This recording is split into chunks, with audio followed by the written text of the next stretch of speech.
శివుడి కొడుకైన కుమారస్వామి వచ్చి వల్లిని పెళ్లాడతాడని ఆయన మా రాజుగారితో చెప్పి వెళ్ళాడు. అది మొదలు మా వల్లి కుమారస్వామి కోసం కలవరిస్తుంది. ఆమెకు క్షణం ఒక యుగంలా ఉంది. ఆమె బాధ చూడలేక అడవిలోకి తీసుకువచ్చి ఆ మామిడి చెట్టు కింద కూర్చోబెట్టాం. నువ్వెక్కడే ఉండు, వల్లిని తీసుకొస్తాను అంటూ స్నేహితురాలు వెళ్లి వల్లిని చేయి పట్టుకు లాక్కొచ్చింది. కుమారస్వామి వల్లి చేయి పట్టుకొని నా వెంట వచ్చేయి, మనం పెళ్లి చేసుకుందాం అన్నాడు. నన్ను పెళ్లి చేసుకోదలుచుకుంటే నా తల్లిదండ్రుల అనుమతి పొందాలి. లోకంలో చెడ్డ పేరు తెచ్చుకునే పనులు చేయకూడదు. కొద్దిసేపు ఇక్కడే ఉండు, మన పెళ్లికి మా వాళ్ళ అనుమతి పొంది వస్తాను అంటూ వల్లి చేయి విడిపించుకొని తన స్నేహితురాలతో కలిసి ఇంటికి వచ్చేసింది.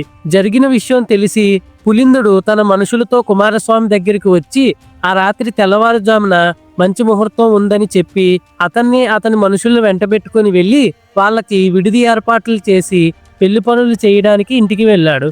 ఈ వార్త తెలిసి పార్వతీ శివులు కైలాసం నుంచి వచ్చి కుమారస్వామికి పెళ్లి జరిపించి పెళ్లి కొడుకు పెళ్లి కూతురుతో సహా కైలాసానికి తిరిగి వెళ్లారు. కొంతకాలం గడిచింది. సోనితాపురంలో గజాసురుడు అనేవాడు పుట్టాడు. అతను కూడా బ్రహ్మ గురించి భయంకరమైన తపస్సు చేసి చాలా వరాలు పొంది 3 లోకాలను తన ఆధీనంలోకి తీసుకొని ఏలడం మొదలుపెట్టాడు. గొప్ప శివభక్తుడైన గజాసురుడి పాలనలో ప్రజలందరూ అన్ని సుఖాలు అనుభవించారు.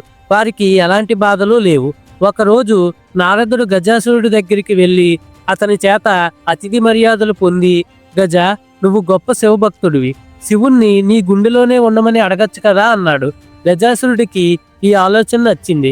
అతను తన పూజతో శివుణ్ణి ప్రత్యక్షం చేసుకొని తన గుండెలోనే ఉండమని వరం కోరాడు. శివుడు అందుకు ఒప్పుకొని లింగ రూపంలో గజాసురుడి గుండెలో ఉండిపోయాడు. గజాసురుడి మనసులోని పూజలు అందుకోవడం మొదలుపెట్టాడు.